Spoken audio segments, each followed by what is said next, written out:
Really all the chores. Good morning, everybody. We'd like to get started. It is 8:30, and one of the rules we have for these councils is to respect your time, to start on time and finish on time. My name is Bob Duffy. I'm Lieutenant Governor, representing Governor Cuomo, and I want to welcome you all. This is the second meeting of the New York City Regional Council. On behalf of Governor Cuomo, I want to thank everybody. I want to thank all the members of the council for the time that you have given in being part of this. I thought the first meeting was terrific. This is number two, and there are very, very high expectations of the process and what we're going to accomplish here. We are going around the state. We'll finish up tomorrow with the second cycle. We're in Long Island this afternoon, and then we're up in Mohawk Valley tomorrow, and that would be the second round of meetings. Last week it was 1,600 miles in 4 days by car, so we've covered pretty much the state. But there really is an energy developing with this region by region, and each region is very different, very significant. But what we are hoping to accomplish is, if you look around the room on the outside, you have many members of state government who are here representing all the various agencies. It is the governor's goal to break down this bureaucracy, make it more responsive, make it a government that works for you. And so as projects and issues come up, there are men and women around the room who will certainly be right on point, who will be here and ready to assist and assist this council. I am also very pleased with the fact we have great talent leading this. We have Chancellor Matt Goldstein, who's to my right, I'm going to turn the microphone over in a second. Ken Chenault, who could not be here today but has agreed to chair and will be here. We appreciate the talent that we have leading this council, and what Governor Cuomo, one of his top priorities is to have a leader of business and higher academia leading this effort, and then around the table, leaders from business, labor, not-for-profits, government, and that's in essence what we have here.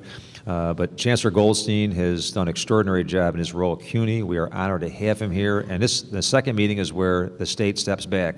This is not about Albany having a prescription for any type of economic development challenges or priorities for New York City or any region. We are here to assist. We're here to be a team player, a partner, to listen, to learn, and hopefully to galvanize the resources to assist you with your priorities. So it gives me great pleasure to turn the microphone over to Chancellor Goldstein, who will be chairing the meeting.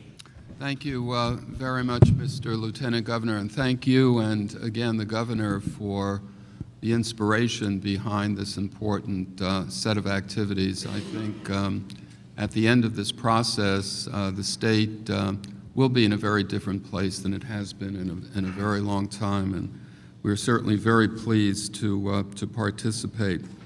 Just some ground rules today, and then I want to make a couple of announcements. Ken Chenault, as you heard, our co-chair, was not able to be here today. He will come to additional meetings. He and I are in phone contact, and we speak on a regular basis about the activities of this important group.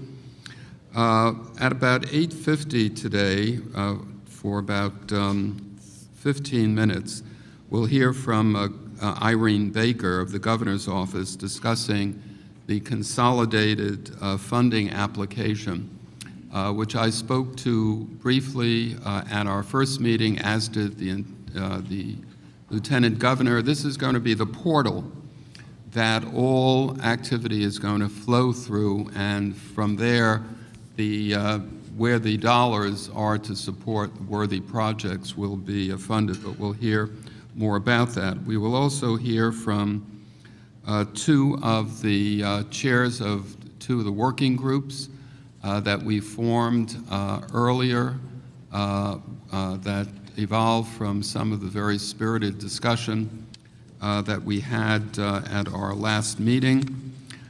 We will continue the meeting with some breakout sessions, which I'll talk about in just a few minutes, and really get this process moving. I would mention a couple of things. I'm an inveterate reader of the Wall Street Journal, but also Scientific American. And this month's issue of Scientific American is exclusively devoted to better and smarter cities.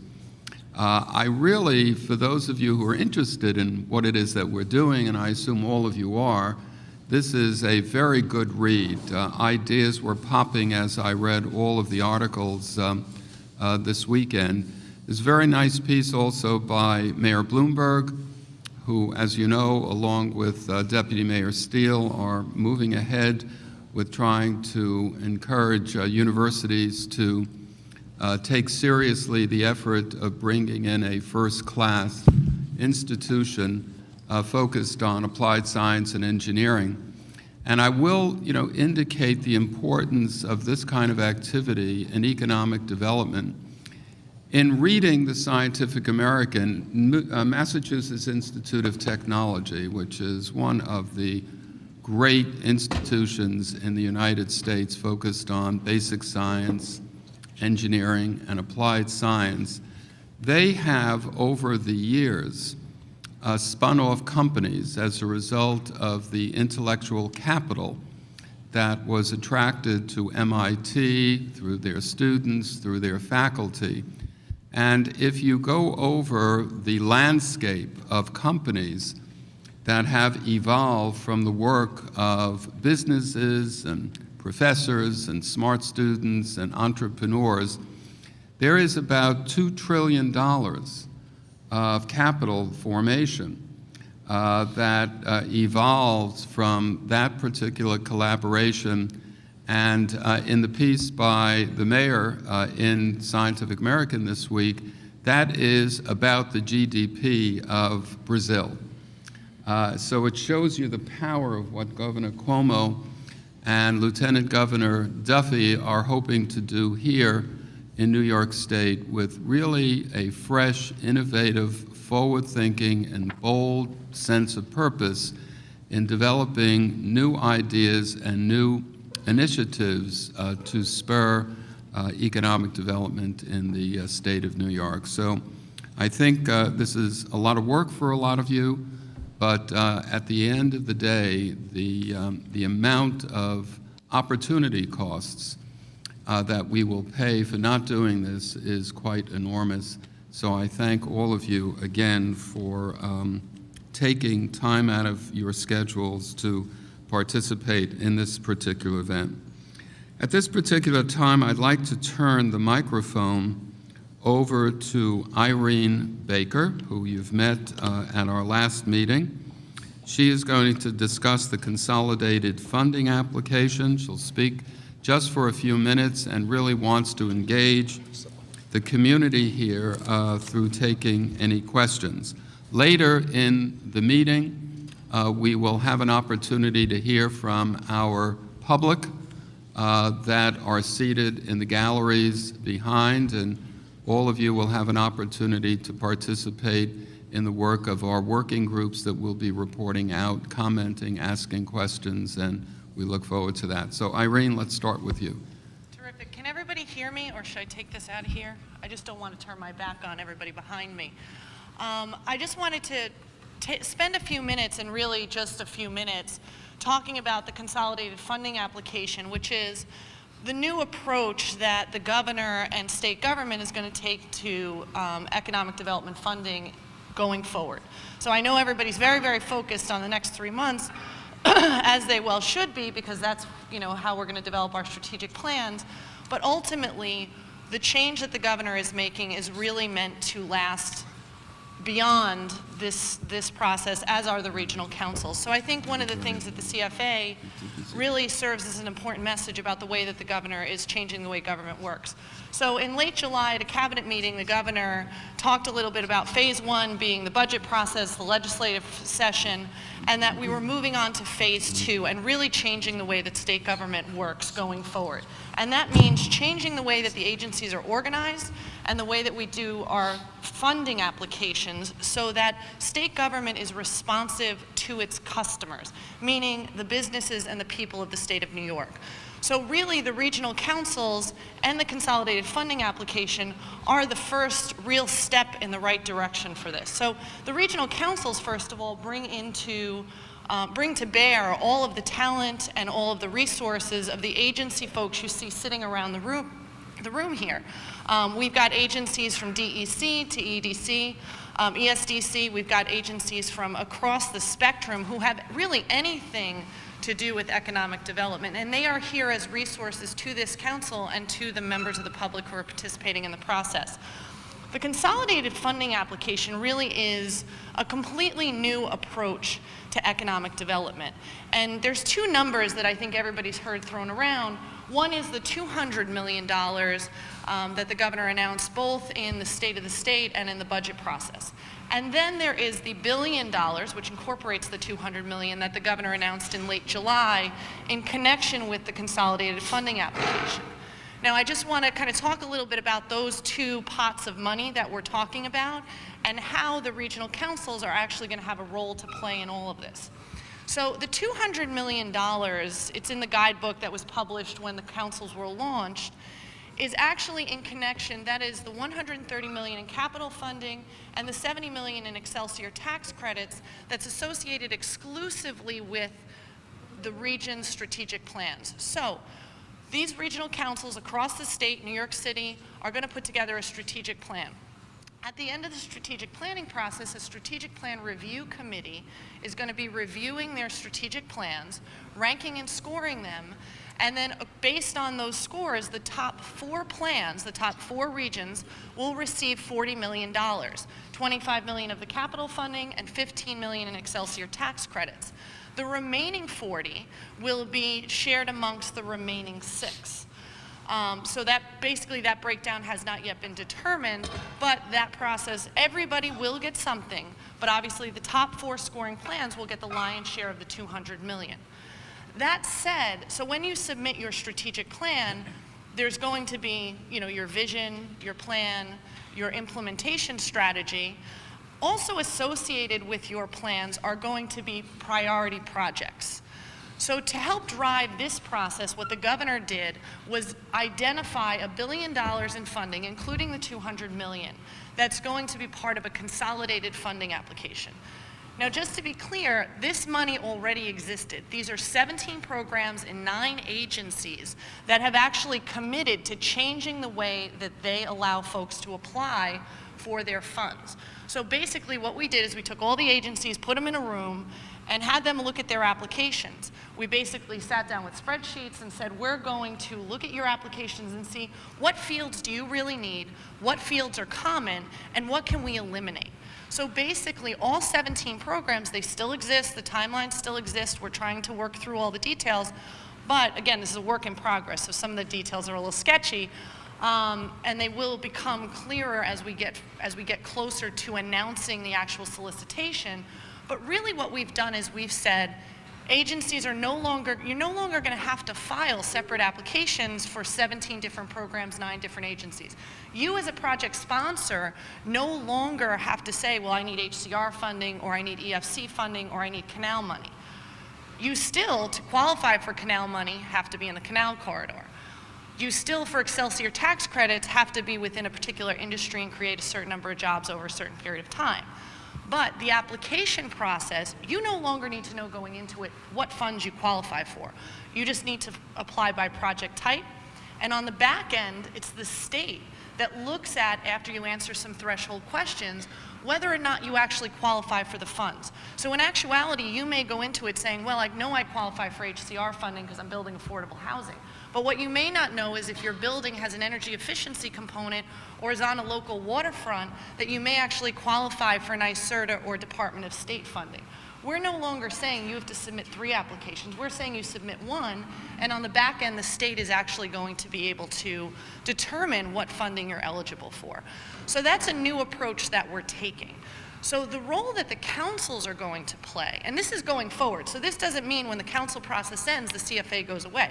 The CFA is the way we're doing business going forward. And the hope is that when it's wildly successful, that we're going to bring in other programs and other funding into it. So that's the 2 sort of pots of money that we're talking about here. Now, when you submit your strategic plan, the way that the CFA is going to work, it's going to be a web-based portal. The project sponsor is going to, and I actually was, we've got a template floating around, and I was clicking around on it. It really does work a little bit like TurboTax, where basically you identify what your project is.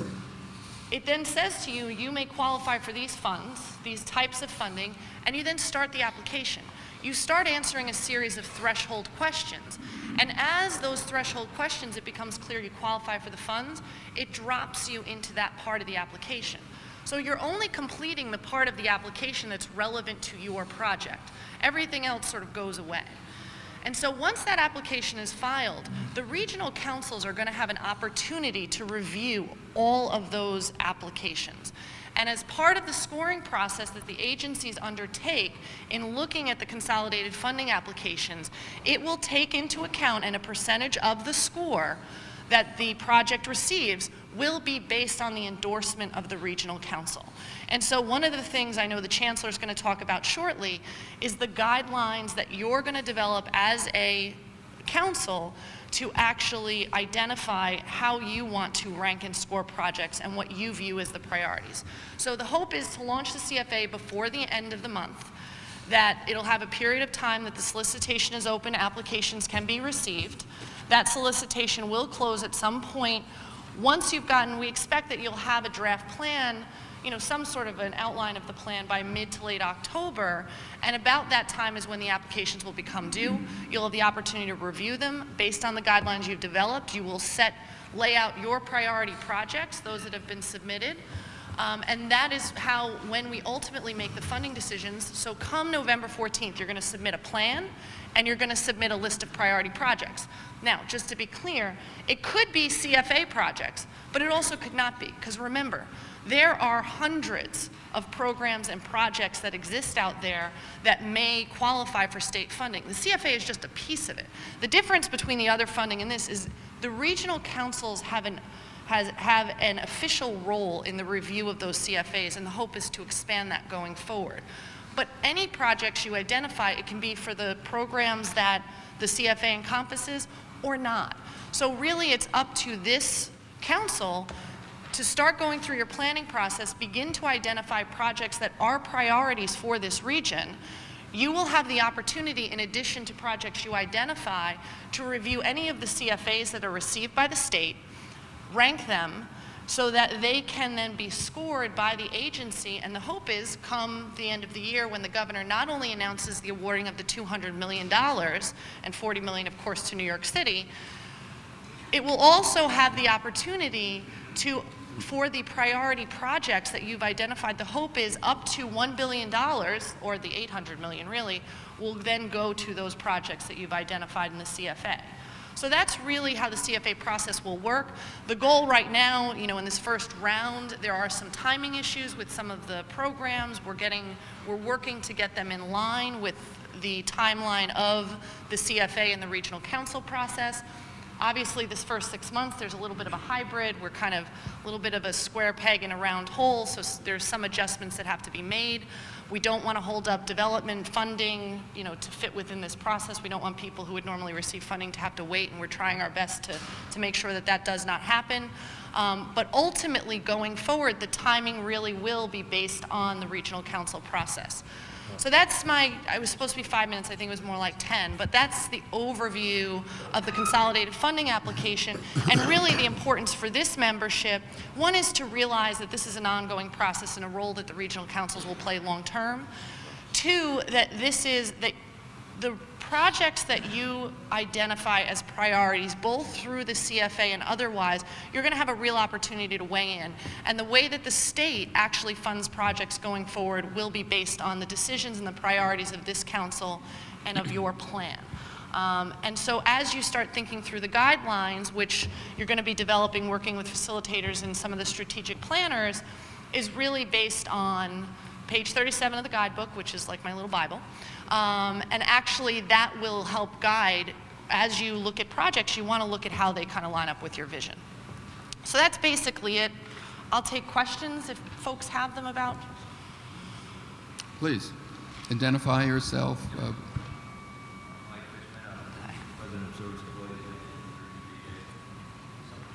Yep.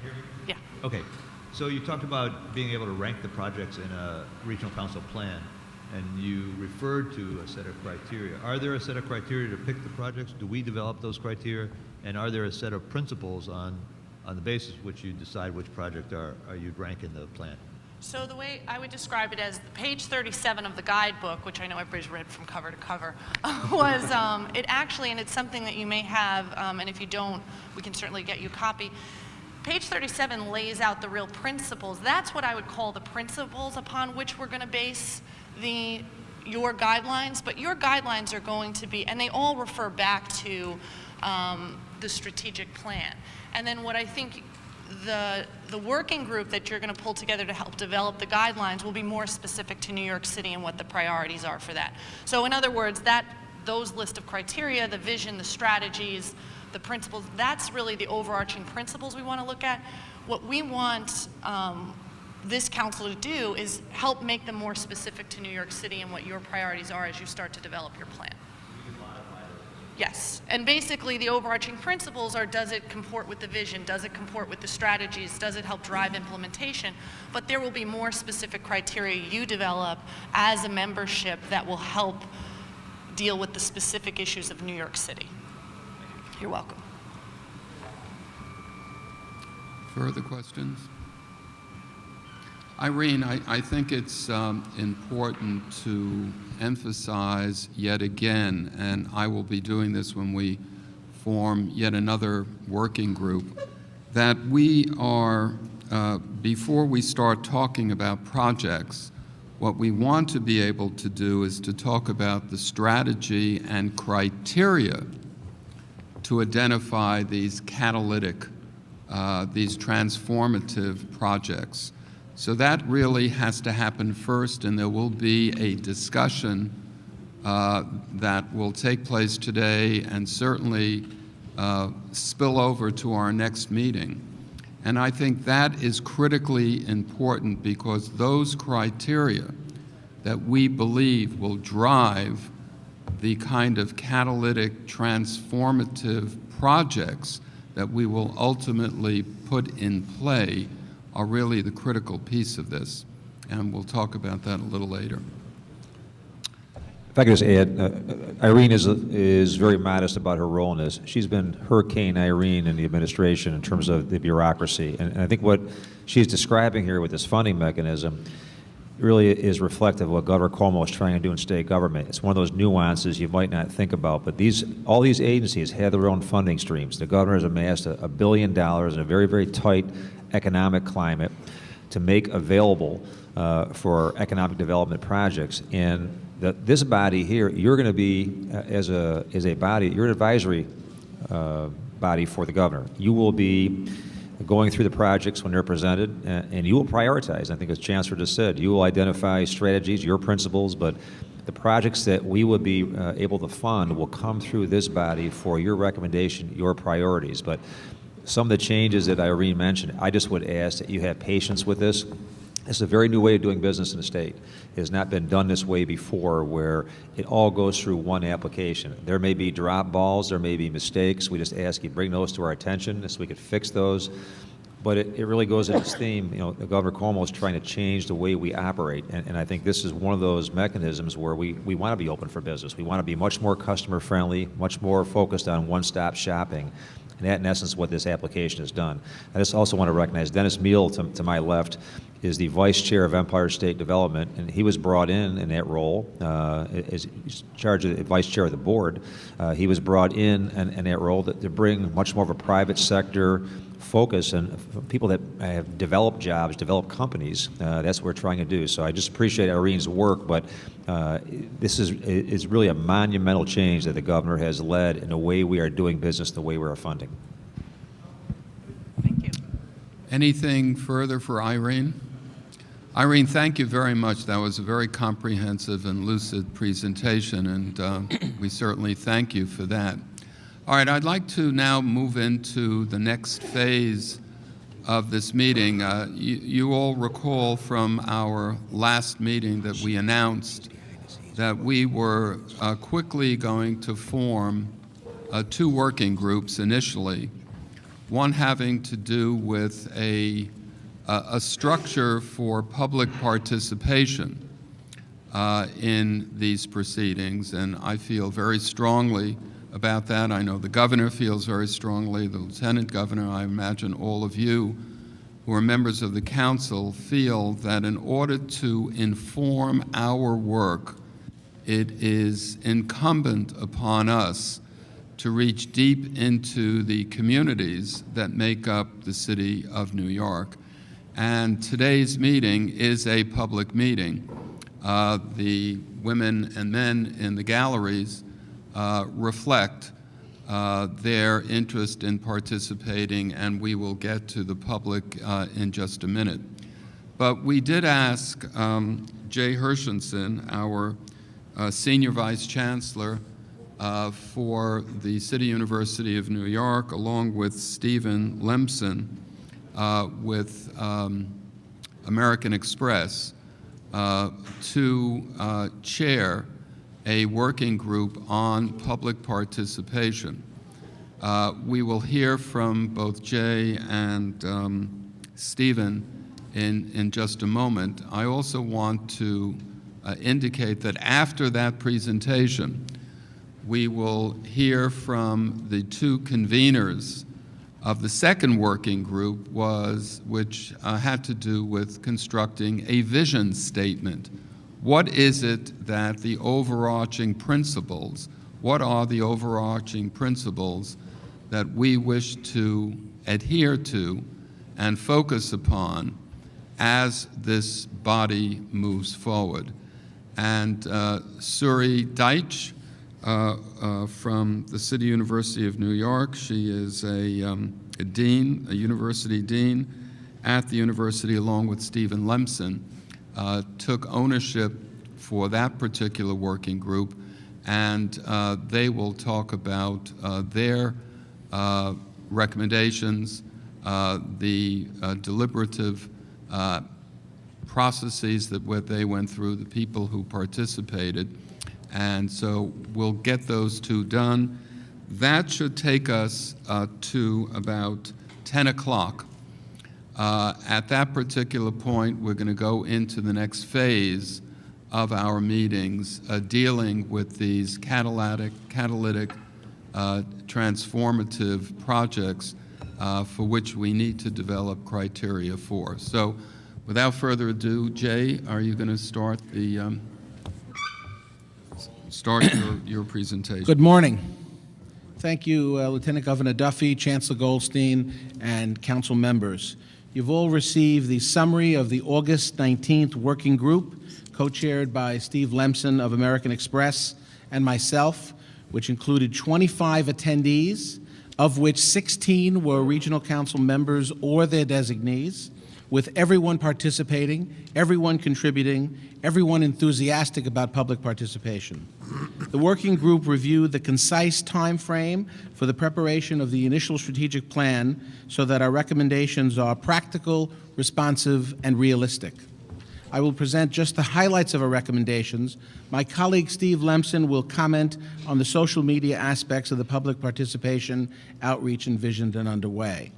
It is recommended, as the Chancellor just said, that meetings, including this one, ought to be conducted as open to the public, announced in advance as such, with public attendance provided for.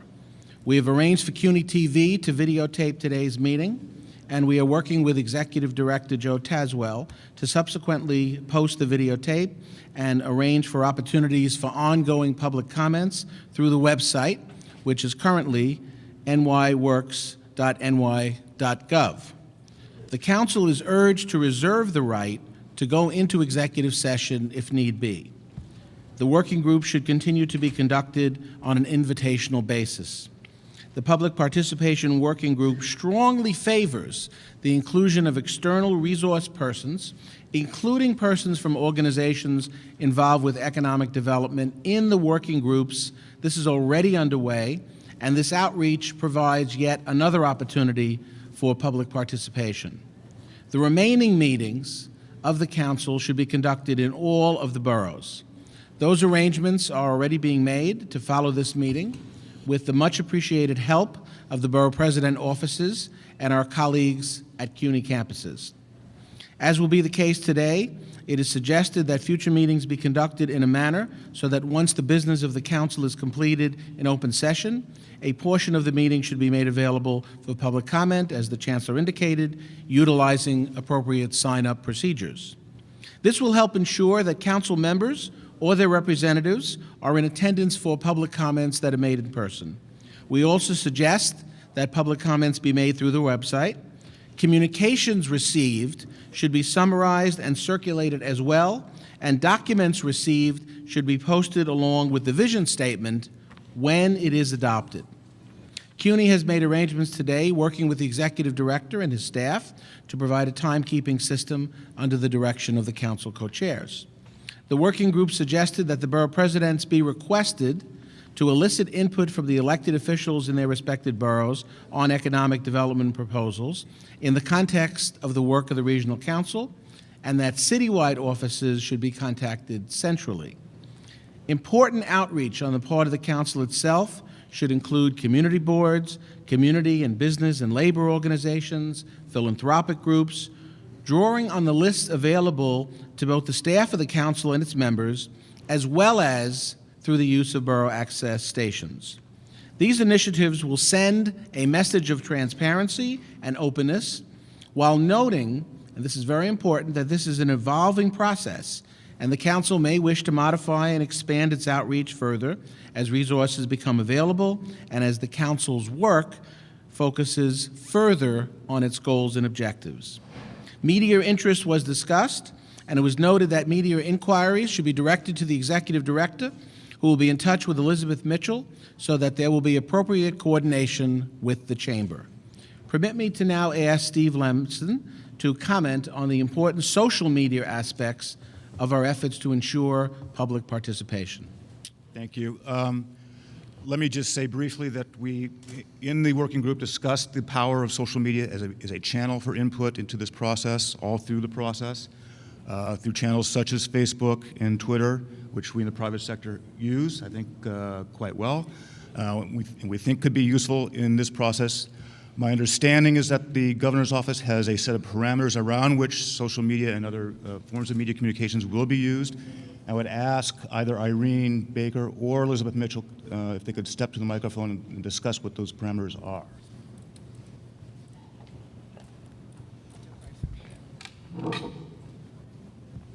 So basically, pretty simple, because, you know, we want you to be able to maintain Facebook or Twitter pages, you know, so that you can actually control the content and really maintain them. All that we ask, similar to as we do it with media, that if there is content to be posted, that you just touch base and run it, just touch base with our executive director and with Beth Mitchell, so we're just aware, and that the administration isn't caught by surprise by anything that one of the regional councils may have decided to post. Again, sort of the monitoring of the sites for inappropriate content we leave to the councils once it's established, but we would ask that any content that's proactively posted, that we just be kept appraised of anything that might be posted on the site. Other than that, I think the guidelines really do mirror what we've asked with regard to media and press contact, so it's really the same guidelines that apply. Great. Thank you. Thanks.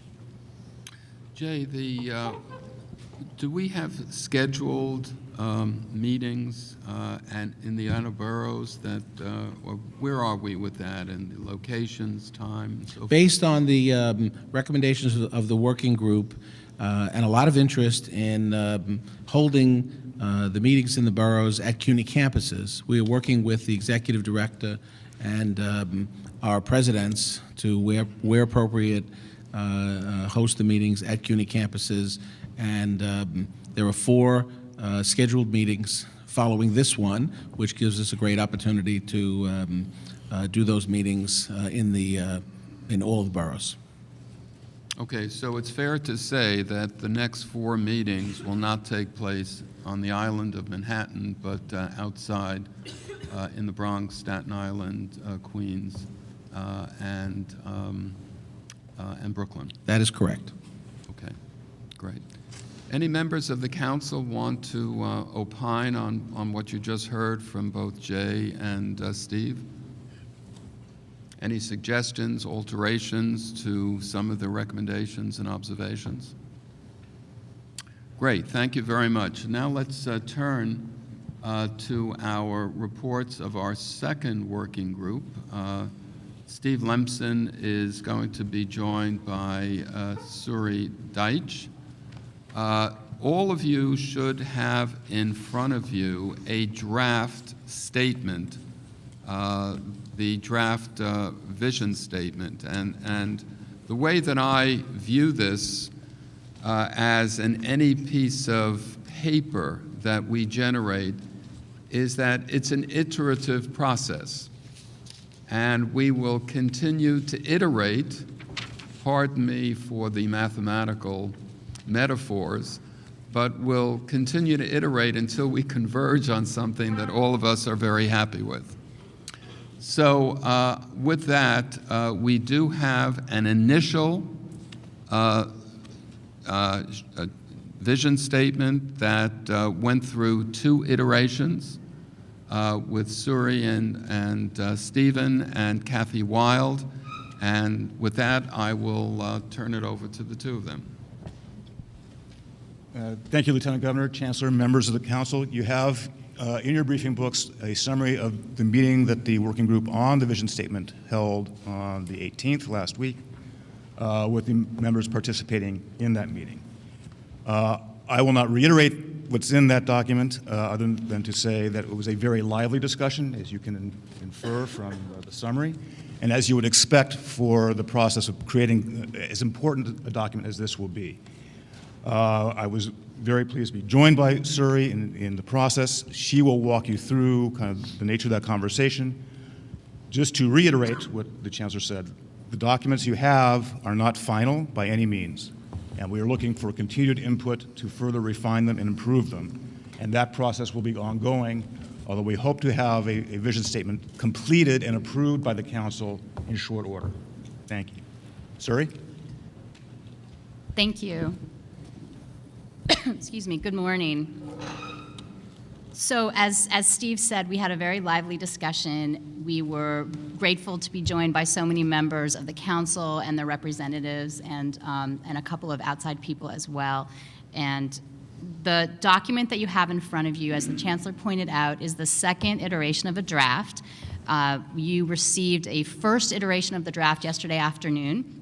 And then with the assistance of Kathy Wild and the staff at the New York City Partnership, I think have a greatly improved second draft. As one of the drafters, I can say that. It's very much appreciated.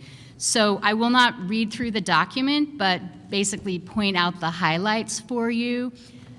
Fundamentally, we wanted to communicate a few things. So one is that New York City is a global center. New York City is in many ways the economic engine of the entire state and region, and we are looking to further build that. At the same time, the city has, as all other parts of the state have been hit hard by recession and economic downturn.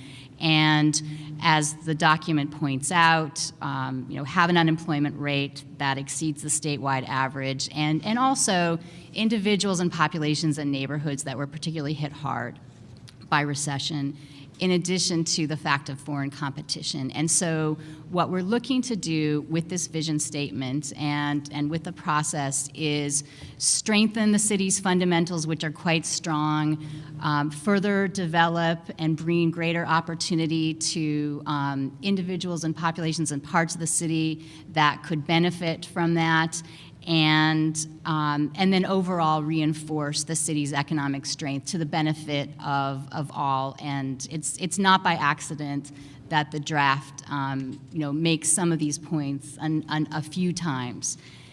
In terms of how we would like to do that, how we envision doing that in the 5-year plan and in our proposals, the first point is about infrastructure. There was a great deal of conversation in the working group about transportation systems in particular, but also about other kinds of underutilized assets, recapturing lost assets is referred to. The example of the High Line was made at the meeting. So modernization of infrastructure, particularly transportation, very important. Reduction of barriers to business development and also to things like waterfront development. So understanding that we have a regulatory and policy environment that does not always support greater economic development, and sometimes stymies it or makes it more difficult than it should be. We mention entrepreneurs very particularly. There was a lot of discussion about the fact that there are many small businesses in the city that could use assistance and a more favorable environment in which to expand to the next level. And that obviously has been a tremendous focus of the city over the past few years. We believe that with the state's partnership, there's more that can be done in that area.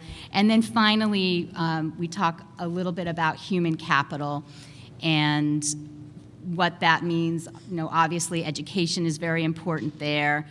Maintaining and growing our diverse and highly qualified workforce. So that's how I would sum up the document. Suri, did the working group start with the work that occurred a couple of weeks ago in designating what we collectively thought were the principal assets of New York City, the particular impediments and challenges Yes. that we have, and also the opportunities that could occur through capital investment? Yes, we did. So the discussion that took place at the first meeting and the subgroups there was obviously very important. And the way that we structured the conversation, or the way that I had conceptualized it, was the sort of who, what, and where. You know, who are we focusing on with this vision statement? What specifically is it we want to accomplish? What is there? Is it about specific projects or industries or areas of the city? And then, you know, finally, obviously, what is it that we want to what is it that we want to get done? And the very important tie between this vision statement and the plan and the specific projects that this council puts forward in the process. Great. Comments from the commission members? Yes, Mr. Applebaum. Thank you, Mr. Chair. It's, first of all, I'd like to thank the people who participated in the work groups and what they've developed.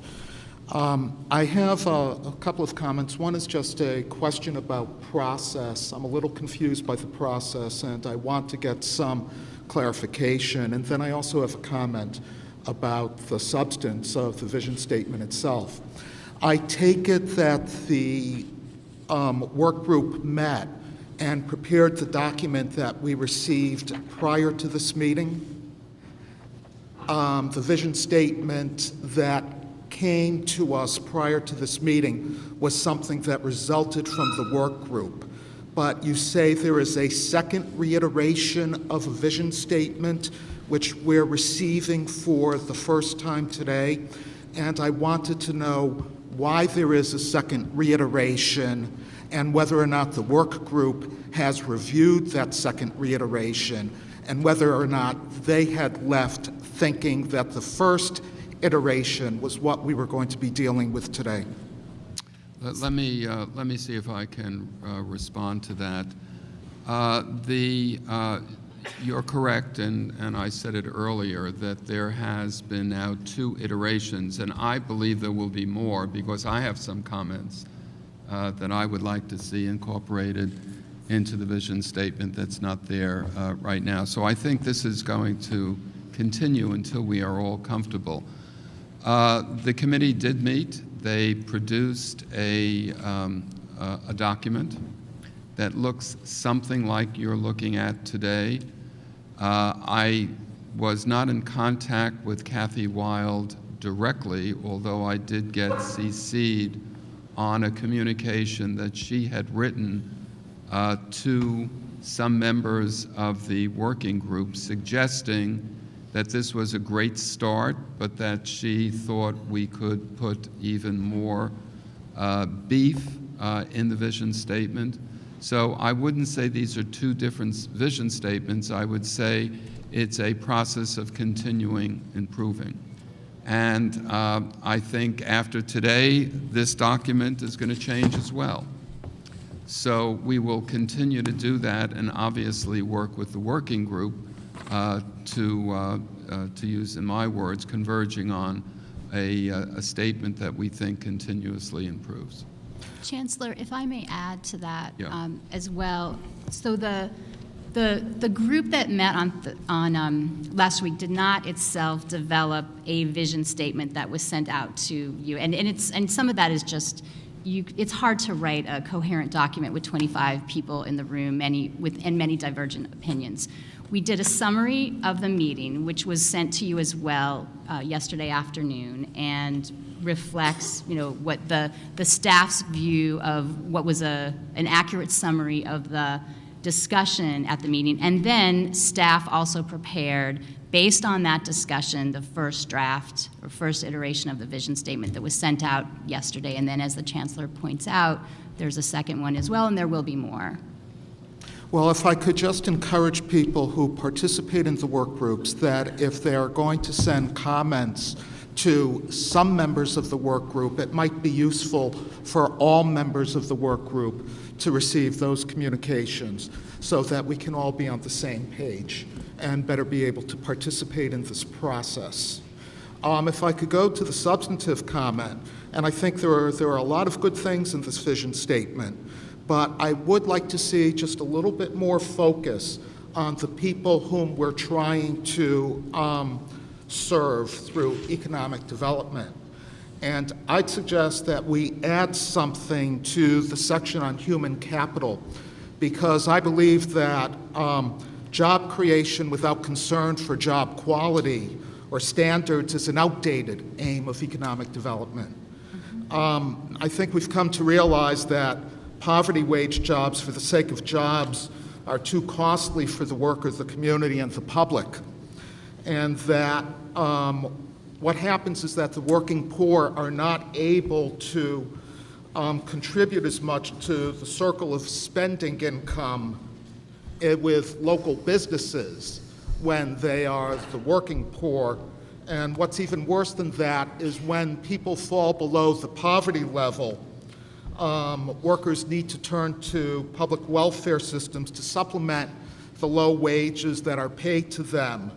We create needs for food stamps, for medical insurance, and other public income support services for supplementing what low-wage employers provide. And what I'd simply like to add to the vision statement is some notion that when we develop human capital both through higher education and through labor standards that allow for individual growth and economic stability of working families. I think that's an appropriate goal, an appropriate mission of what it is we're trying to do when we deal with economic development. And that's a friendly amendment. I think that's a very friendly amendment, and Suri and Stephen are going to take that and see if they can shape it and Thank you. put that into it. I Yes, would just like to Marlene. add, Mr. Chancellor, the fact that one thing that was eliminated from the draft, which is not incorporated into the most recent final, is the mention of the outer boroughs. And it's extremely important that the ultimate vision statement be very inclusive of the outer boroughs. We talked about ad nauseum, I think, at the meeting, what it was that we could do as outer boroughs, the issue of tourism in the outer boroughs, and just as importantly, and more importantly, the fact that the outer boroughs is where the work is being done by the residents of the city of New York. This is when you just say New York City, a lot of people focus on Manhattan. I mean, the outer boroughs usually say, I'm going to the city. What city? Manhattan. So we need to make sure that we include the outer boroughs. By including the outer boroughs, we're including the residents who work day to day in the city of New York. Just as importantly, I don't want this statement to become a working document to ensure just the aging of the infrastructure of our transportation system. Because if we do that, roughly 80% of the people who live in the city of New York will not participate in this economic development. They are not members of the people who actually work in building infrastructure in the city of New York. So I think it's important that other things that we discussed about creating green zones, tech zones, expanding our food centers, where residents of the city of New York, basically spend their day, be inclusive in addition to what has been discussed here. But certainly, this was not a carte blanche just to focus on what I foresee as being, taking care of our transportation system. Because if that's the case, people of color will not be a participant in that economic development effort. Yes, sir. Please identify yourself again. Good morning. My name is Roy Sanchez. Can you hear me? I'm representing Borough President Diaz. I would further my colleagues' comments in that, because we did spend so much time discussing human capital and the strengths of the city, is that New York City is a dynamic city in so many ways. And part of the dynamic of New York City is that it is evolving. When we talk about the outer boroughs, the fact is that job growth in the outer boroughs is outpacing job growth in Manhattan. So this vision statement needs to reflect that New York City has changed dramatically over the last 20 years, and that if we're going to get the most return on investment for these limited $200 million, then this vision statement needs to reflect where the city is going and where it is moving. And that look towards the future isn't really captured in this draft. Thank you. Yes. Yeah, I'm going to echo some of what was said already, but I would say the Could second you, draft. I'm sorry, could you identify yourself? Mike It's Fishman, hard to president of see around SEIU, the 32 table. BJ. First, I would say the second draft is much better than the first draft. I really appreciate the work the committee did on it. I think it reflected a lot of the things that we were thinking about. I would emphasize that I think in drafting a vision statement, it will help us to form criteria for picking up projects, and therefore it should go to the root of what we're trying to do, which is economic development is really to improve the quality of life of people and residents of New York. And I think that's what our goal would be in supporting it with tax dollars. And so I think adding that, making it more specific, and it's a broader statement than Stewart's amendment, which I agree with completely, would be something like New York City seeks to reinforce its historic strengths, improve the quality of life for the people of New York, and create opportunities for its residents, and better leverage blah, blah, blah, and that's why we're doing this economic development. So I would say improve the quality of life. Okay. Further comment? And by the way, the public, when we get into the public session, will have an opportunity to be heard on this as well. So if any of you that are in the gallery wanting to talk, we do have a good amount of time that we've allocated for that purpose later in the meeting. Further comments? Those were three or four very good comments that I think will make this statement even stronger than it is today. And please, as you reflect upon what you have in front of you, we don't have to formally be in session for you to contact either Suri or Stephen by phone or email if you have an idea that pops into your head that you think would make the vision statement a more robust statement. Please do that, and we will certainly mention it at future meetings.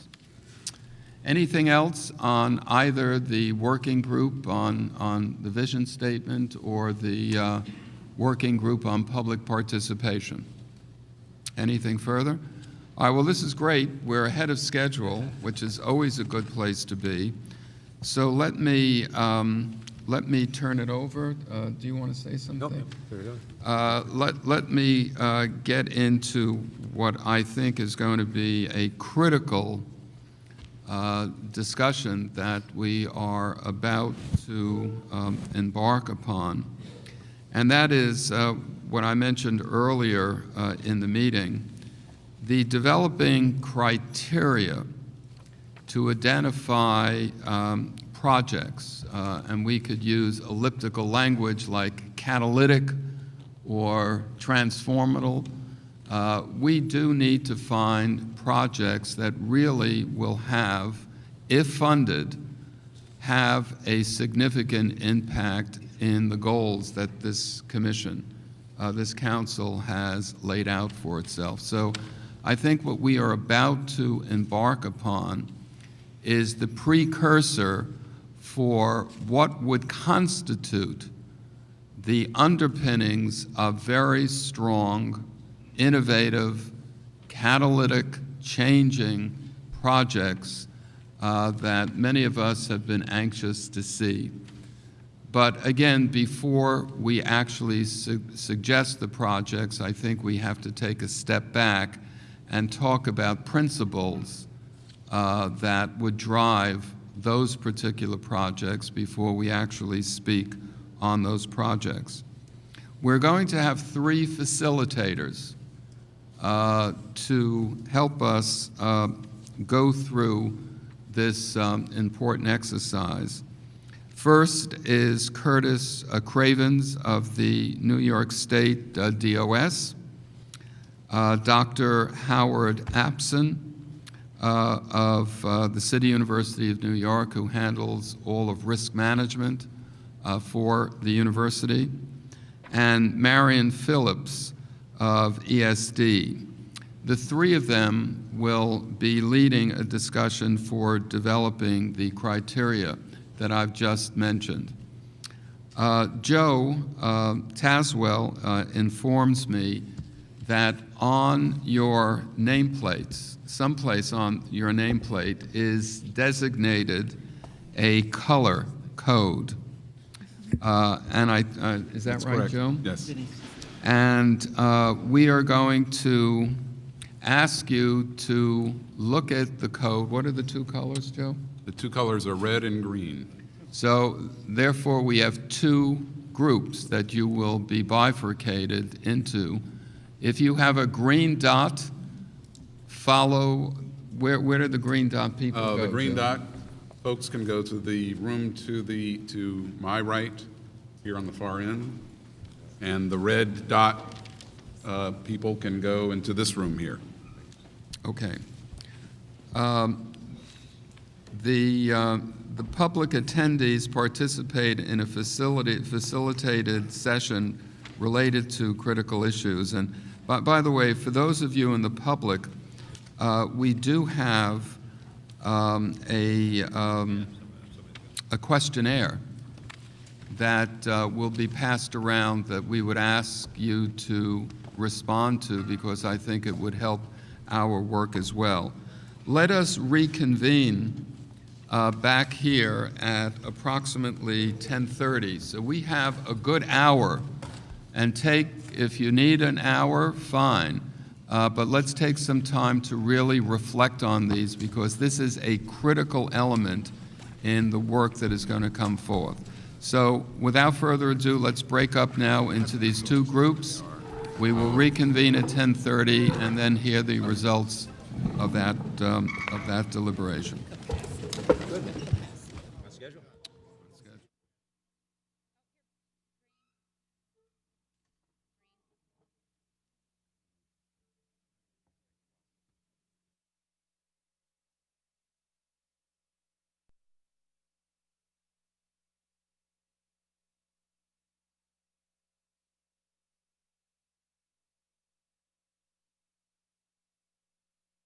The Regional Council can find their seats, please. We're about to begin. How are you? It said 11:30. I wish I was surprised. Because we moved it up an hour. Get it. it till 12:30. I was all excited. I found another hour. I think I'm gonna do that for all the meetings though, because that way I feel good. Like, like I got something back. Okay. We want to stay on schedule, so if we can all be seated. From what I was told anecdotally, the two groups were spirited in the kinds of discussions that took place. The facilitators seemed to be quite pleased in drawing people's ideas out. And so let's get right into the presentations. We have about 15 minutes to report out from each of the two working groups, and I will again reinforce the principle that both the Lieutenant Governor and I have said over and over again, that the job is not done in 15 minutes. This is the first opening salvo, if you will, for coming up with criteria to identify projects, transformational projects. And I would ask all of you to reflect on what we are about to hear and communicate to staff, principally Joe Taswell, on ideas that popped up, but you didn't have the opportunity to communicate during the working group because we're going to develop these ideas over a period of time. So without further ado, who is going to represent the red group? Joe, who's, or the green group? Green group. You're the green group, and you're going to present on behalf of the council. Yes. Okay, please identify yourself so we have it for the record. Francine Delgado with Seedco. So we spent equal parts of time on the feasibility, criteria and strategies, and I think we came up with a pretty robust set of criteria. Essentially, there are 6 criteria that we're looking at. The first one being feasibility. Within that, issues of whether or not a project can be financed, whether or not there's a decent time horizon attached to it. The second criteria being whether it's sustainable. The third is measurability. The fourth is leverage. Both private sector resources, are they at the table? Is philanthropy at the table? We had a brief conversation on whether or not those resources come in as first dollars or last dollars, and we think that there's probably need to continue to have discussions around that. We also think that impact is also a key criteria, and there are many sub-points to the impact. There's community impact, organizational impact, regional impact, human development impact, and impact on the quality of life as well. And we also talked a lot about transparency, and that projects should be transparent, that it should be clear to the public what the project is, when the project expected to start, what the resources are attached to those projects, and the goal of the project as well. Within strategies, again, we came up with a pretty long list of strategies, very broad themes. I think we would still have to kind of action these areas, but we think that there need to be strategies focused specifically on improving regulations to ensure that there's systemic business acceleration and expansion, that all strategies should have a two-pronged approach, that we should really be looking at projects that are transformative, which will probably be the larger scale, longer term projects, and that there also need to be resources available to support sort of the typical day-to-day activity of small business, especially because we think that's where the sort of the brunt of job growth actually lives. And so along with that, there needs to be more technical assistance available to small businesses, particularly around accessing all of the various incentives that are already in existence for small business. We also talked a lot about fostering entrepreneurialism within the sort of educational context. that if there were more of a focus here in the educational setting around entrepreneurialism, that would be a way to foster the spirit for individuals to start their own businesses and to grow their own businesses after consuming or attaining college degrees. Also to support diversity and the expansion of diversity. This is really more to note that our business community really is very diverse in and of itself, and that the resources that are available also need to sort of reflect that diversity, and there may need to be more of a focus on supporting more disadvantaged communities or pockets of business growth and economic activity. Also that we need to really focus and hone in on the regional infrastructure to support outer borough economic activity.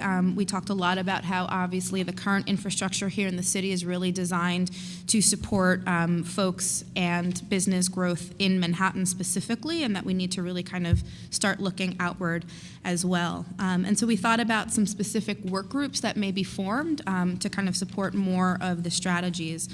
One would be around job quality specifically, another around regional linkages, one on the transit system with special emphasis on the waterfront, the rails, and the airports, another on marketing strategies, and another one focused specifically on reliable power.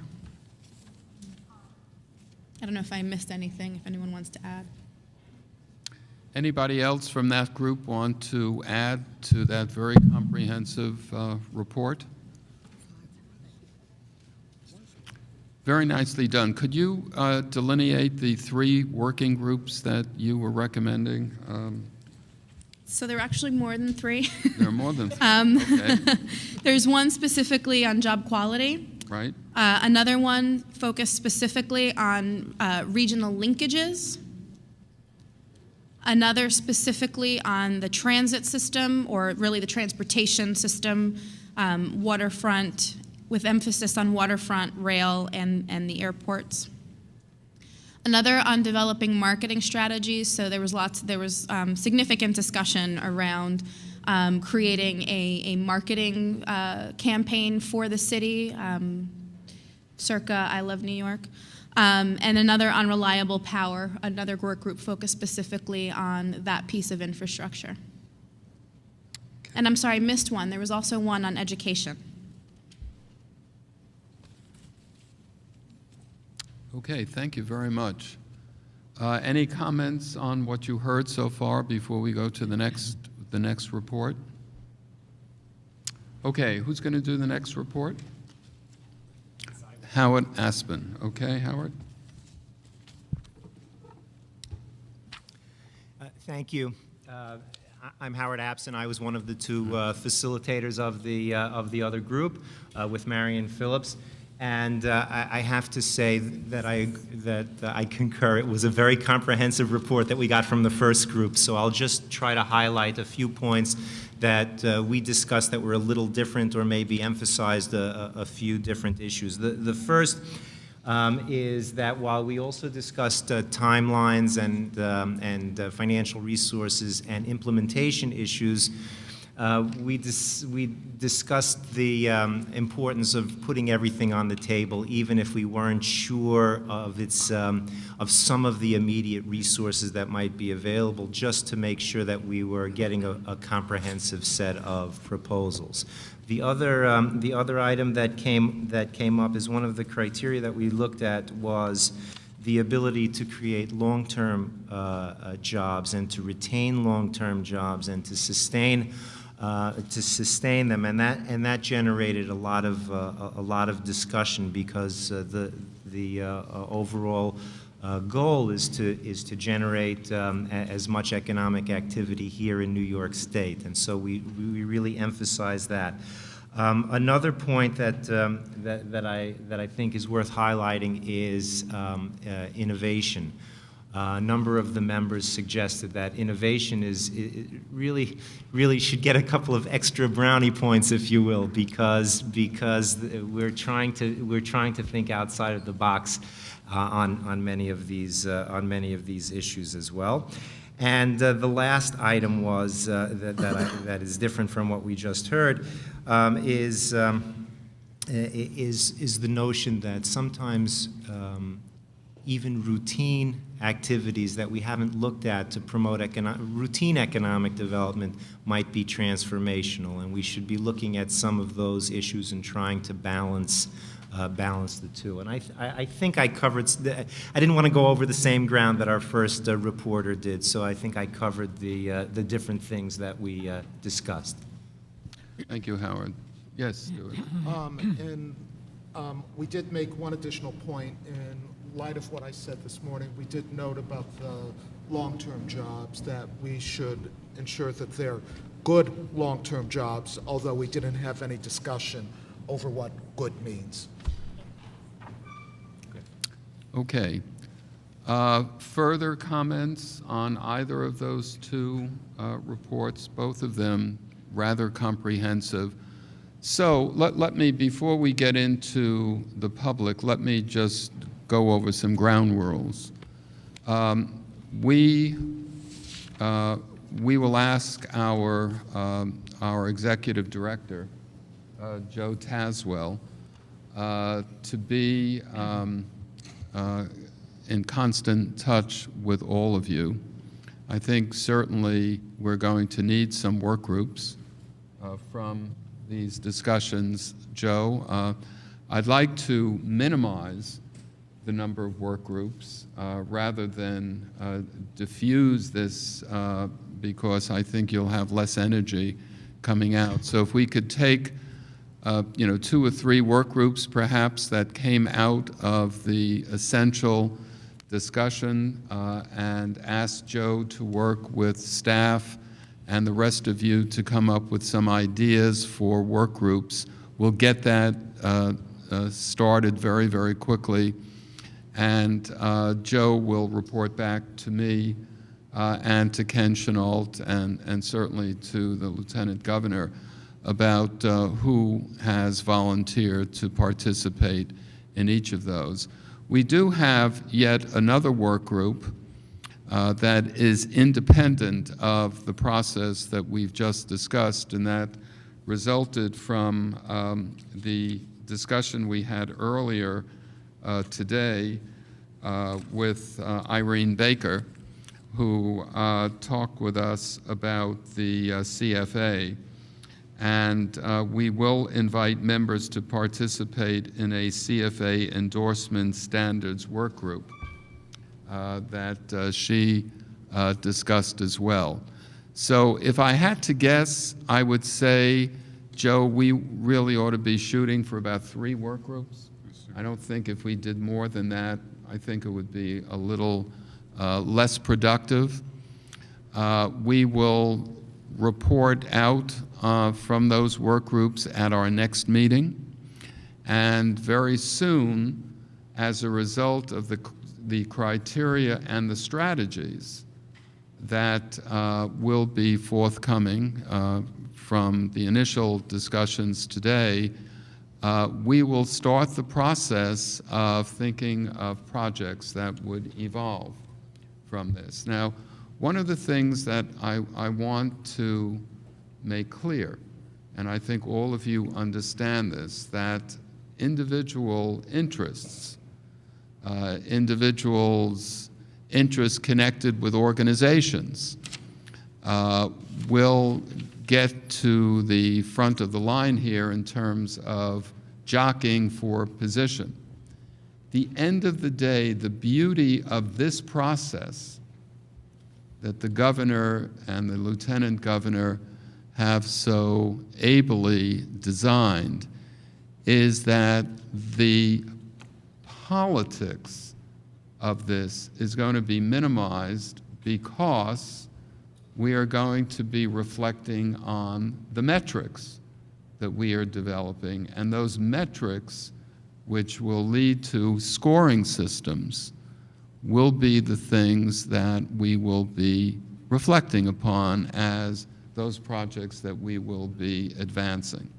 So I want people to understand that we're parameterized in the way in which our discussions will take place, largely because we now have a model that we're going to be following that will drive a lot of the decisions on a going forward basis. So just want to put a parenthesis in there because I'm sure a number of you are concerned about getting the things that you're passionate about and the groups that you represent and the ideas that you formulated over a sustained period of time really to be given center stage. That's fine, but at the end of the day, this is going to be scored on the basis of agreed upon metrics that we're all following, and that will lead to the final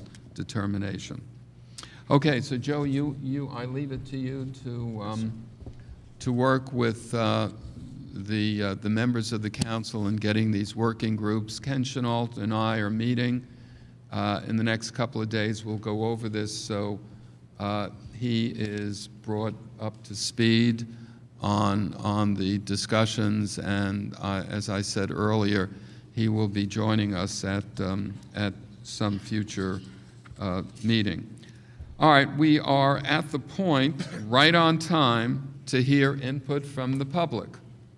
And I'm told we have about 11 speakers or so that have signed up on a sheet. I want to indicate that because time is something of a precious commodity in the way in which we are conducting our business, there is a time clock. That time clock will tick away, and at the end of 3 minutes, you're done.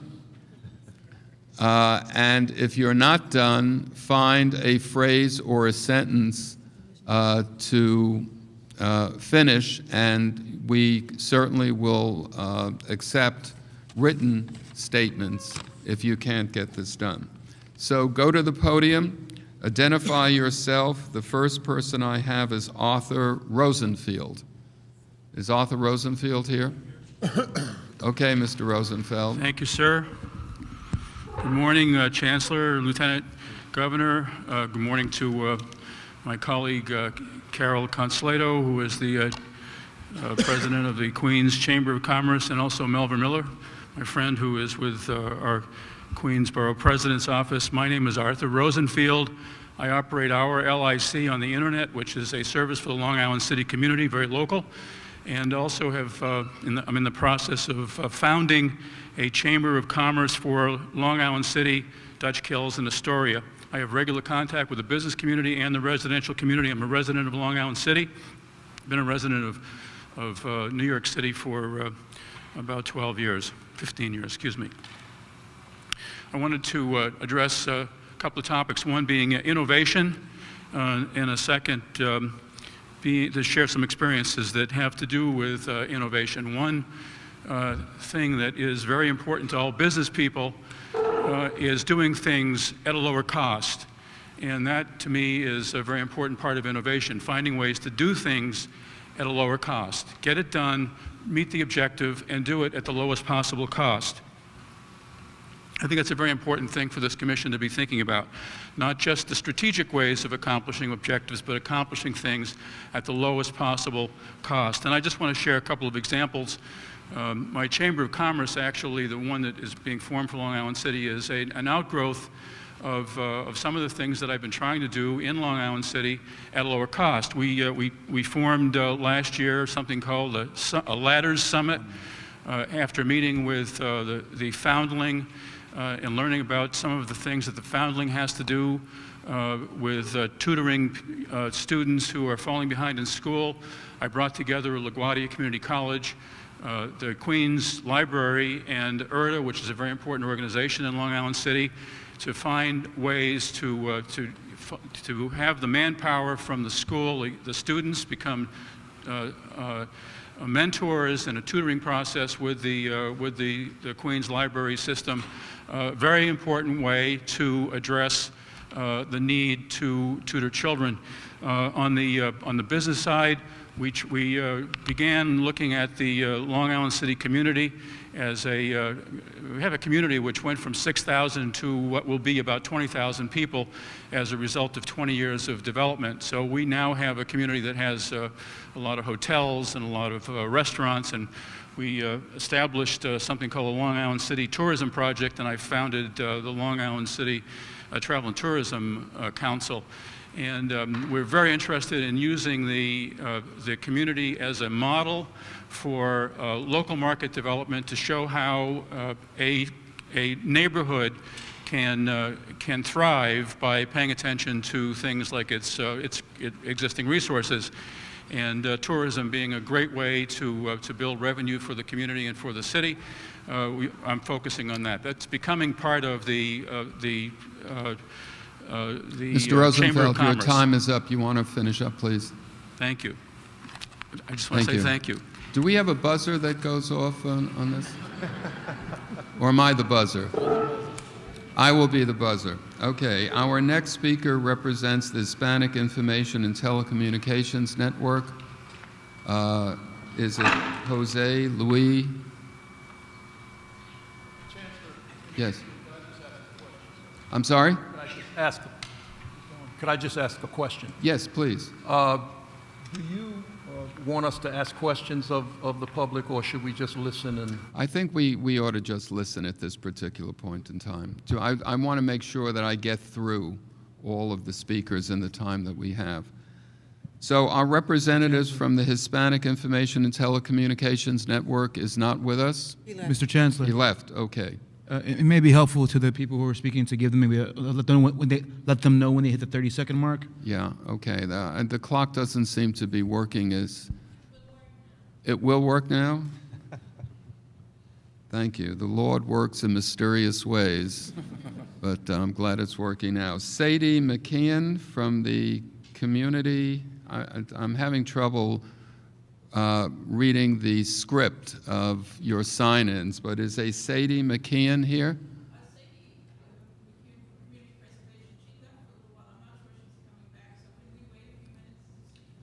No, I'm just going to go on to the next one, and if she comes back, then we'll put her on. Okay? The next one is Bark Bass. It could be Barbara Bear. Are you Barbara Bear? Are you Barbara Bear? All right, Barbara. We won't start counting down until you get up to the podium. Just be careful.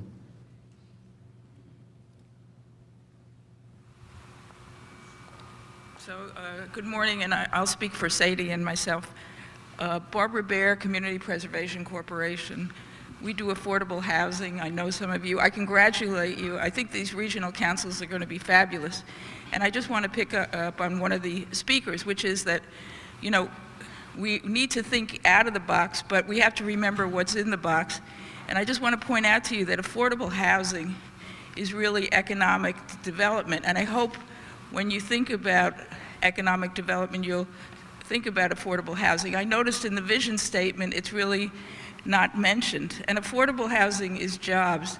It's green growth, it's job training, it's developing a community. So I think this is an extraordinary opportunity to sort of pull together many agencies and many funds and bring it back to affordable housing, which really is economic development. And I think it's an old staple, and it's sort of like, oh, ho-hum, it's affordable housing. But it's really part of the future of the city, and it's where the workforce needs to be. Thank you. I hope I concluded in 3 minutes. You have a couple of extra minutes if you'd like to. No, I don't have anything much more to say. I did say in the event, and this is not from CPC, but please remember that New York City could be the first city in the world to break the glass ceiling for women, that one of the great capital mind things that we have here is women. And even in New York City, the women's workforce doesn't get pushed up. But that's just my personal point of view, and I'm sure some of the people on the panel would agree with me. Thank you very Thank you. much, Ms. Baer. Helena Nat.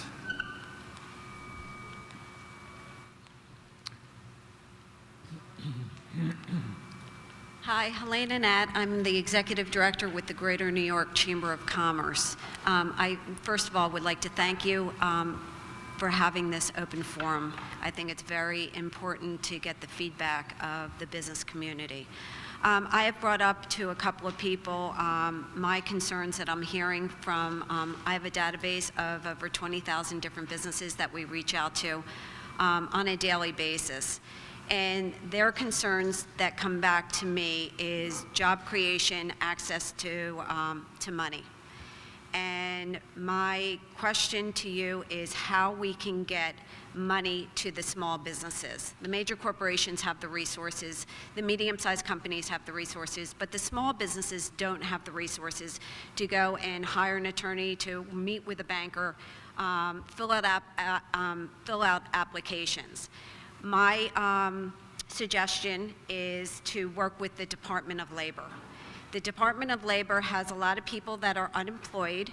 They get paychecks every week. My suggestion is that the paychecks go to the employer and the employer pays the person that is unemployed.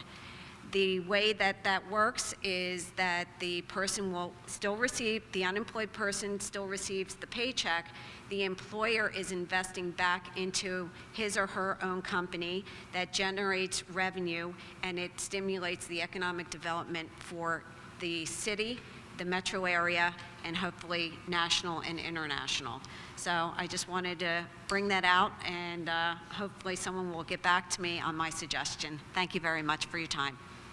Thank you very much, Ms. Nat. I must say that I've done public hearings over and over again. This is the first one where we have excess time, which a mathematician would say is an event of measure zero, but it's wonderful to see you being as concise as you are. Our next speaker is M. Stephen Williams from Danford Development Partners. Oh, did you? All right. Well, welcome, Mr. Williams. Well, thank you. Should I push one of these buttons or something? No, it's done automatically? Magically. Okay, thank you. I'm a real estate developer. I'm also on the board of the Bronx Community College. So I have some general comments. One is that I'm very concerned that this might be a very provincial undertaking. Everybody here is very well educated, probably has multiple degrees, and there's a tendency to talk about bold and dynamic things in terms of technology and forget the people who are really trying to make it in this city. I'm not sure what a politically correct name is, but the kids and the young adults who go to the community colleges also need a chance. And they need a chance to get employment that will help them move up through the economic ladder. What we've seen through planned obsolescence of humans is that as we get more technologically capable, we eliminate jobs. And we're not necessarily fair on how we impose costs on people. My example I used earlier today, the fact that someone who can't have a credit card and can't have an Easy Pass has to pay more to get from one borough to another. And there's some places where people are thinking about eliminating that altogether between the Bronx and Manhattan. So we need to really look in terms of how our policies are applied, and applied in a way that doesn't hurt those who are trying their hardest. The other thing is, I would say to the council, as a developer who's been looking for funding, that hopefully the council will be aggressive, creative, and bold. One of the things when you go to a state agency or you go anywhere is they always ask you, well, what has the banks underwritten? If your money's not the first money in, it undermines people really getting attention paid to their projects. And this is a time when we have to be a little aggressive and take a risk, and not necessarily wait for a bank to underwrite a project, because you know that there's a herd mentality in the financial industry, and you need to take a different direction. There are a lot of different projects that we could do that are simple. We could do something in terms of New York, in terms of maybe alternative fuels, biofuels, and create an infrastructure for their distribution. Why can't the state of New York that grows corn and grapes and all these other things have a biofuel industry that it installs in all its interstate highways, and possibly with local manufacturing of some of that product? So there's many ways to do things, and I just suggest that we be open-minded and help those in greatest need. Thank you. Thank you very much, Mr. Williams, and thank you for your work at BCC. Kevin Kong? Yes, sir. Renaissance Economic Development Corporation. Hi, good morning. I first want to thank the council for this opportunity to speak. I'm Kevin Kong of Renaissance Economic Development Corporation. We're a nonprofit economic development corporation with offices in Manhattan, Queens, and Brooklyn. We do primarily two things. One is we give direct loans to small businesses, affordable loans, and second, we give free counseling, technical assistance to businesses. I want to highlight for the council a very strong asset that New York City has, which is immigrant entrepreneurs. You have a lot of people from other places of the world that come to New York City, and essentially they self-employ themselves. They create their own jobs because it's difficult to get jobs in this environment. So they create their own stores, little stores, 5 people, 10 people, bodegas, nail salons, hair salons. We help them. And I'd like to just have the council focus on that, or keep that in mind as an asset, because they create jobs not only for themselves, but also for people they hire in New York City at the first level. And also second level is that they have access to international markets. They buy, I know, from overseas. A lot of what they do in New York City is they have access to different regions and cultures, and they import goods and services. And that's something that perhaps we could do here in New York City to also reach out to this and use it as a strength to devise some kind of program to help them. Thank you. Thank you very much, Mr. Kong. Nathalie Allegre?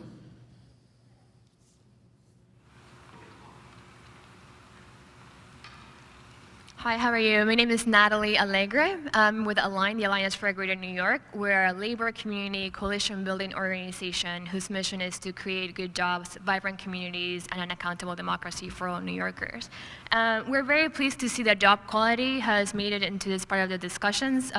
We think it's very important to talk about how much these jobs that are created through these projects we're going to identify with our strategic plans, how much the jobs are paying, and how long-term and sustainable they are.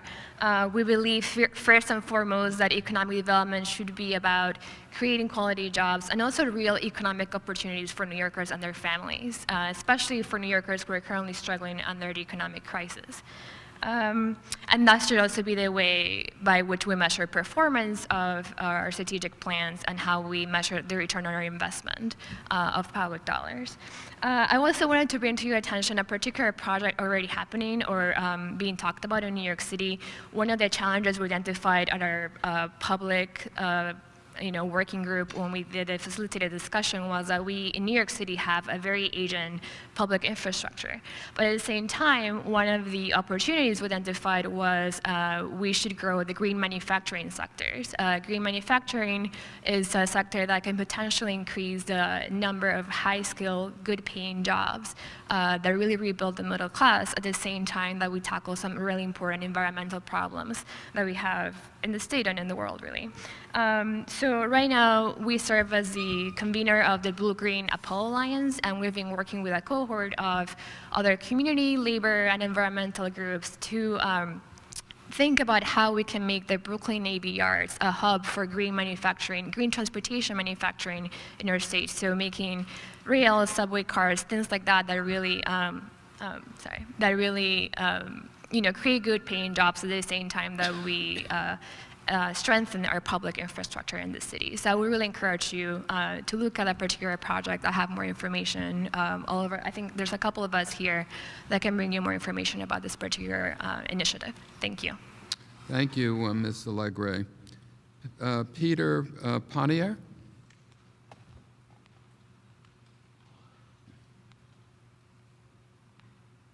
Is Mr. Peter Pontier here?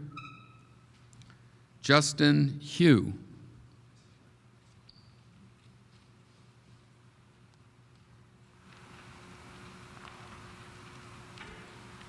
Good morning. My name is Justin Yu. I'm the president of Chinese Chamber of Commerce of New York, based in Chinatown, New York City.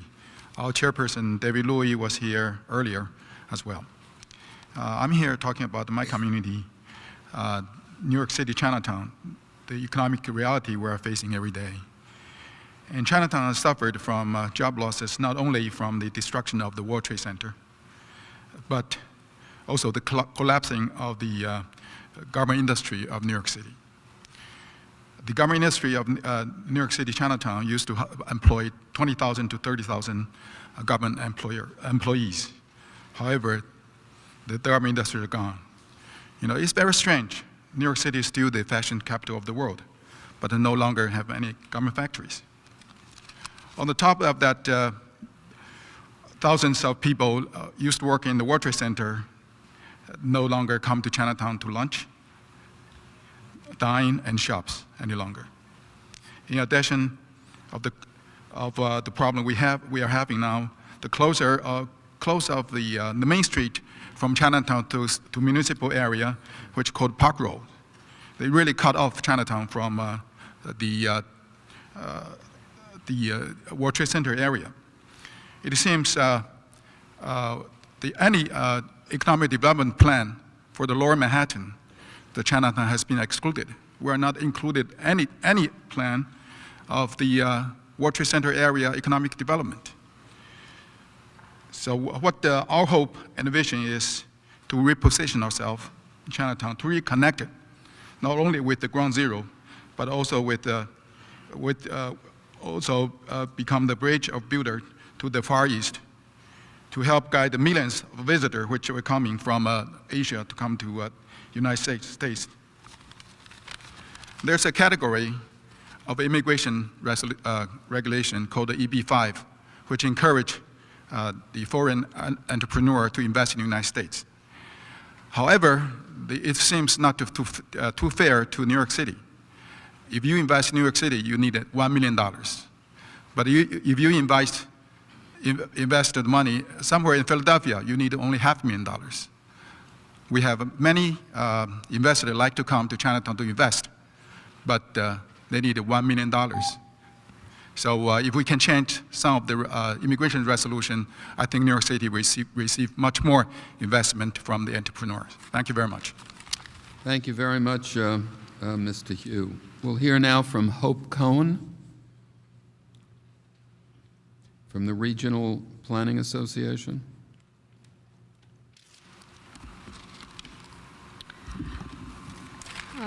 Thank you, Mr. Chairman, Lieutenant Governor, esteemed members of the Council. I'm Hope Cohen. I am representing Regional Plan Association today. We're a 90-year-old planning, research, and advocacy organization that has worked for the 90 years of our existence to ensure the economic vitality of the New York metropolitan region. And I'm here to suggest that the Council push the envelope a little bit on its mandate and use the criteria that it's developing not only to recommend particular applications for the consolidated funding application, but also to put its stamp of approval and the heft of this very experienced and diverse board to support transformational projects that are not requesting funding from these pots at this time, some of which might even already have substantial investments from New York State already. And I am in particular here to bring one idea to your attention, which we think that would address a variety of different issues of longstanding in New York City and New York State. And that is to do something creative with the site of the Javits Convention Center, to sell off the land to allow development of that of that area into an extension of Manhattan on the west side, a natural evolution from the Hudson Yards development that is about to begin. And to use the money, the proceeds from that sale, to do two really creative and exciting things. The purpose of a convention center like Javits, really it has two purposes, and neither of them is being met adequately by the current facility. One is to serve as a kind of conference center for all kinds of different business groups and trade associations and so forth, the Lung Association, the Medical Association. Those groups currently do not come to New York City and use the Javits Center. It is inappropriate for that use. And the other is a trade show, such as the car show or the boat show. And Javits does host those, but any promoter would tell you that the facility is inappropriate to that use. So our idea is to take the proceeds from the sale of the Javits land and put about $1 million is what we, $1 billion is what we think it would take. The sale should yield $3 to $3.5 billion. To take $1 billion and put that into the Farley building to help develop. That's my 3 minutes on my timer. To help develop Moynihan Station and put that kind of high-end conference center into the Farley building to help Moynihan Station be a real project at last and get it on track, and to take $1.5 billion or so from the proceeds and build a real trade show facility, and that would also hit one of your criteria for multi-county or multi-borough investment. Thank you. Namely, there are some sites in Queens that would be far more appropriate to that use than the Thank you Javits. very much, Ms. Cohen. Appreciate that. Thank you. Our next speaker is Zhu-Kei Su.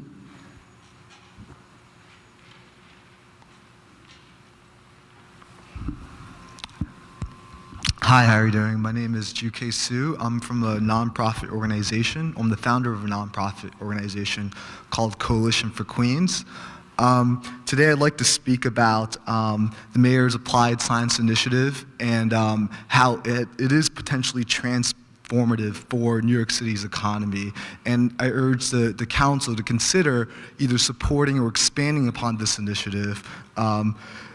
And for those of you who don't know, the Mayor's Applied Science Initiative seeks to build a new applied science university here in New York, kind of expands New York's industrial base, and encourage new technological industries here to grow in New York. And I think the Chancellor mentioned earlier how MIT has created $2 trillion based on their graduates and companies. And the EDC estimates hundreds of companies will directly spin out of this new university, creating tens of thousands of jobs. Now, I think creating university partnerships where you commercialize this research to support New York City entrepreneurs is a great use of investment resource for this council and for the governor. 18 consortiums of universities, 4 out of the top 20 engineering schools in the world have expressed interest in building in New York. So why not encourage multiple of these universities to invest here to create these additional jobs and industries? Further, I'd like to highlight the strength of Queens and to be considered as potential site for this university. Many people have spoken about the immigrant entrepreneurship in New York, how it drives a lot of the growth. That's very similar to these tech industries in California as well. If you look at Silicon Valley, half of the tech startups in Silicon Valley were started by immigrant entrepreneurs. We should leverage the immigrant entrepreneurs here in New York City with their tech focus, their ties to Asia, and collaborate with this applied science university to expand New York's industrial base and to position New York as a technological innovation center for the future. Thank you. Thank you very much, Mr. Su. Matt Bishop from I Give More. Thank you very much. My name is Matt Bishop. I'm the founder and CEO of I Give More, which is a tech startup that is developing integrative social media solutions for charitable and nonprofit fundraising. I want to thank the governor and the lieutenant governor for forming these councils. I did my master's thesis on university roles in economic development, and in particular a plan for Cornell University. So I'm very happy to see Chancellor Goldstein having leadership role and David Skorton up in Cornell University. So I'm going to just make 3 brief points. One is regional, one is about small business needs, and the other is potentially about a transformational project. Regionally speaking, what we tend to see is development tends to be very Manhattan-centric. I mean, point in case is the MTA's 2 biggest projects now are the expansion of the 7 line and the 2nd Avenue subway. Both of those are in Manhattan. So I think one thing to remember is that 4 out of 5 residents in New York City live in the outer boroughs, not in Manhattan. So keep that in mind when you're doing any of these projects. Secondly, access to capital. As a small businessman, I can tell you that, especially in the early stages, bank loans for small businesses, you need at least 2 years of financial statements. So that is a key factor. So expanding on or supporting small business revolving loan fund. There's also a venture capital fund in New York City, which is a good model for continued support of small businesses. And the third is, I'd just like to echo also the applied science initiative that Mayor Bloomberg has put forward. I believe that if there's one thing that you can do that will affect a lot of the factors that this council has put forward, this council has mentioned innovation. They've talked about entrepreneurship, creating small businesses and good quality jobs. Having an applied science university that is going to help spin off companies. You can see technology transfer and commercialization of technologies. That is the one thing that this council could build on, not just in Manhattan, but also considering a county like Queens, because Queens has an entrepreneurial environment, has a lot of great entrepreneurs. You have boroughs like Brooklyn, which already has Brooklyn Polytechnic University, so I hope you would also consider supporting Applied Science University in Queens as well. Thank you. Thank you very much, Mr. Bishop. Our last speaker is Bettina Damanio.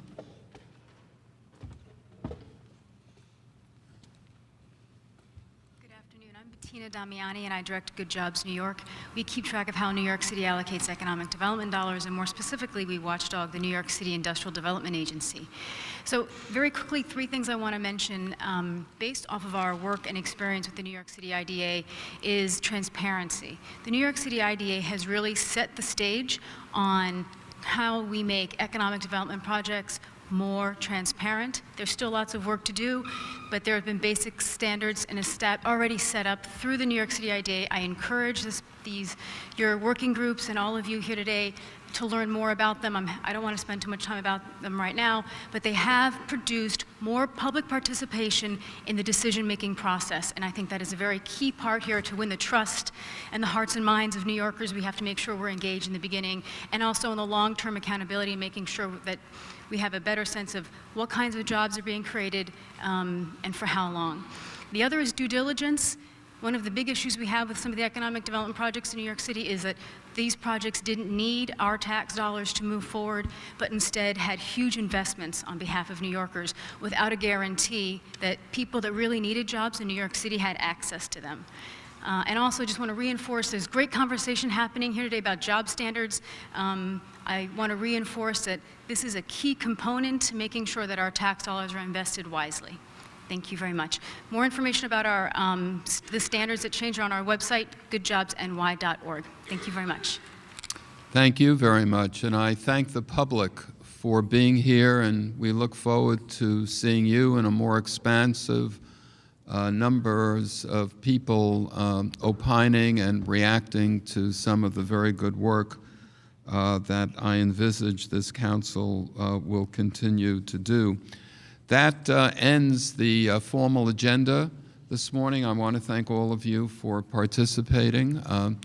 And I personally thought this meeting was very productive, and I suspect each meeting after this is going to get even more deep into the ideas that will lead to the kinds of things that the governor hopes this process will do. So thank you very much. Our next meeting is scheduled for September 13th. I don't believe that we have a venue as yet, but we will get that information to you very quickly. And now I'll just turn it over to the Lieutenant Governor for last few words. Just on behalf of Governor Cuomo, I want to thank Chancellor Goldstein. I want to thank Ken Chenault for their leadership. I want to thank the council. I want to thank the public. I thought the comments were very thoughtful, very thought-provoking. This is really a big part of making this process work.